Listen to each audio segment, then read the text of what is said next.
Hello girls, today we discuss about the partnership. Very important topic. बहुत ध्यान से सुनना बच्चे, कुछ प्रॉब्लम हो तो उसी वक्त पूछ लेना, क्योंकि बहुत सारा सिलेबस हमारा पार्टनरशिप के अंदर ही कवर होना है। ठीक है। सो अगर आपको बेसिक समझ आएंगे तभी आगे के 5 चैप्टर समझ आएंगे, वरना यही चैप्टर नहीं आएगा तो बाकी के 5 चैप्टर्स भी समझ नहीं आएंगे। सो बहुत ध्यान से करना। सबसे पहले हम करेंगे पार्टनरशिप क्या होता है। क्या होता है पार्टनरशिप? आपको एक करा हुआ है आपने ये बिजनेस स्टडीज में, आप वहीं से भी पढ़ सकते हो। Partnership is the relationship between two or more persons who have agreed to share profit and losses in the business enterprise। अब पार्टनरशिप क्या होता है बच्चे? जब दो या दो से ज़्यादा पर्सन्स आपस में इकट्ठे होते हैं, सपोज ए है, बी है और एक सी। जब तीनों पर्सन आपस में इकट्ठे होते हैं और हम बोलते हैं कि हम आपस में इकट्ठे मिलकर काम करेंगे। काम कैसे करेंगे? हम प्रॉफिट भी शेयर करेंगे, लॉसेस भी शेयर करेंगे, पैसा भी लगाएंगे, लाइबिलिटी होएगी तो वो भी हम पे करेंगे। ठीक है। तो वो तीनों ऐसे मुंह जुबानी काम नहीं होते लॉ के अकॉर्डिंग। अब लॉ कहता है कि आप तीनों अगर काम करना चाहते हो तो अपनी रजिस्ट्रेशन करवाओ पहले। तो वो तीनों अपनी एक फर्म बना लेते हैं। ये पार्टनर से क्या बन जाती है? Partnership firm. फिर उसको रजिस्टर्ड करवाते हैं अपनी फर्म को। पार्टनरशिप एक्ट 1932 के अंदर वो अपनी फर्म को क्या करवाते हैं? रजिस्टर करवा देते हैं। तो एक रजिस्टर्ड फर्म बन जाती है जिसको हम बोलते हैं partnership firm. Is it okay? ये सब आप कर चुके हो। ठीक है। इसमें दो या दो से ज़्यादा पर्सन होते हैं जो आपस में प्रॉफिट भी शेयर करते हैं और लॉसेस भी शेयर करते हैं। ठीक है। इसके बाद हमने करने हैं इसके फीचर्स। सब आपने किए हुए हैं। पहला क्या है? पार्टनरशिप इसी से बनता है, रिलेशनशिप बिटवीन टू और मोर पर्सन्स। आपको पता चल गया है पार्टनरशिप में किसका रिलेशन होता है? दो या दो से ज़्यादा पर्सन का। उसके बाद क्या बन जाता है? एग्रीमेंट।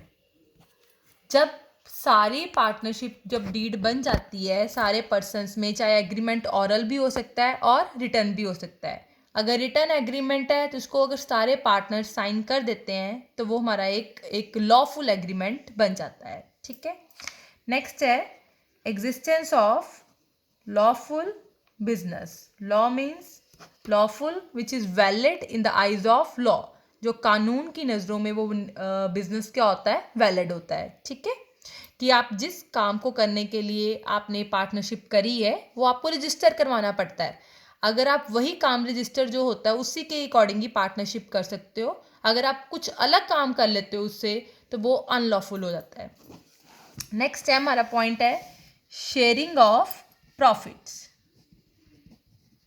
हम पार्टनरशिप में क्या शेयर करते हैं? हम अपने प्रॉफिट्स भी शेयर करते हैं और लॉसेस भी शेयर करते हैं। एक एग्रीड रेशो होती है, जैसे कोई भी रेशो होएगी मैं आपको बताऊंगी, हम प्रैक्टिकल करेंगे। 3:2:1 जो भी एग्रीड रेशो होती है, जो एग्रीमेंट में लिखा होता है उसके अकॉर्डिंग ही प्रॉफिट शेयर करते हैं। अगर कोई भी रेशो ना लिखी हो तो वो हमारी रेशो क्या हो जाती है? फिर इक्वली प्रॉफिट शेयर करते हैं। ये मैं आपको बताऊंगी। ठीक है। नेक्स्ट है हमारा अनलिमिटेड लाइबिलिटी। आपको पता होना चाहिए कि पार्टनरशिप के केस में जो पार्टनर्स की लाइबिलिटी होती है वो अनलिमिटेड होती है। उनको कितना भी अमाउंट पे करना पड़ सकता है। वो ये नहीं कहेंगे हमने नहीं पे करना। वो तीनों में एक रेशो में डिवाइड होता है। अगर लॉसेस 10,000 का है तो भी तीनों में डिवाइड होएगा, लॉसेस 1 लाख का है तो भी तीनों में डिवाइड होएगा। ठीक है। नेक्स्ट है हमारा प्रिंसिपल एजेंट रिलेशनशिप। बहुत इंपॉर्टेंट फीचर है ये हमारा principal agent relationship. Principal agent होता है क्या है बच्चे? जैसे कि एक स्कूल है, स्कूल में एक प्रिंसिपल होता है कि जो कि सारी इंस्ट्रक्शंस देता है, कमांड देता है, और एजेंट एक टीचर होते हैं जो उसके अकॉर्डिंग काम को करते हैं। इंस्ट्रक्शन सारा प्रिंसिपल देता है लेकिन फॉलो सब कौन करते हैं? टीचर्स करते हैं। उनमें एक रिलेशन होता है प्रिंसिपल का और एजेंट का। ठीक है। अब जो पार्टनर्स हैं उनमें वो प्रिंसिपल भी वो खुद ही हैं, एजेंट भी वो खुद ही हैं। से 3 पार्टनर्स हैं, ए, बी और सी।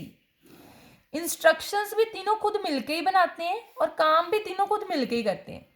अब देखो कोई काम है, तीनों ने मिलकर एक मीटिंग पास की और काम की इंस्ट्रक्शंस वगैरह बना लिए, काम ऐसे होना है, ठीक है। अब तीनों इकट्ठे सेम काम तो नहीं करेंगे।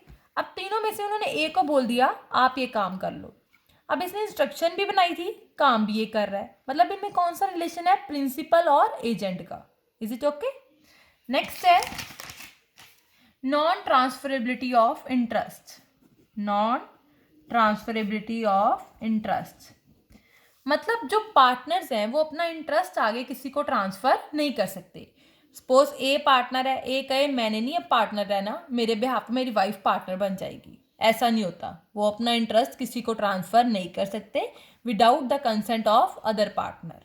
अगर बी और सी कहते हैं चलो ठीक है, अगर कोई लीगल रीज़न है या कोई भी प्रॉब्लम है, आप नहीं बनना चाहते, तो वो बन सकती है, अदरवाइज वो अपना इंटरेस्ट जो है अपनी पार्टनरशिप डीड या कुछ भी है वो ट्रांसफ़र नहीं कर सकते।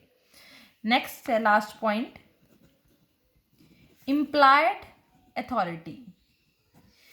दो वर्ड्स होते हैं बेटा हमारे, एक वर्ड होता है एक्सप्रेस्ड, एक होता है इम्प्लाइड।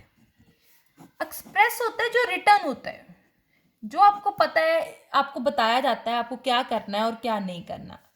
इम्प्लाइड जो होता है कि ये ऑटोमेटिकली आपको पता होता है कि ये चीज़ आपको करनी है या ये चीज़ आपको नहीं करनी, आपको कोई बताया नहीं जाता, ठीक है। हर पार्टनर की कहते हैं इम्प्लाइड अथॉरिटी है कि इम्प्लाइड क्या है कि वो गुड्स को सेल कर सकता है, गुड्स को परचेज कर सकता है, लोन ले सकता है, लोन दे सकता है, ठीक है, मतलब गुड्स को परचेज कर सकता है, थर्ड पार्टी को गुड्स दे सकता है, बिल ऑफ एक्सचेंज ड्रॉ कर सकता है। ये उसके पास इम्प्लाइड पावर है कि ये सब उसके पास राइट्स हैं। Is it okay?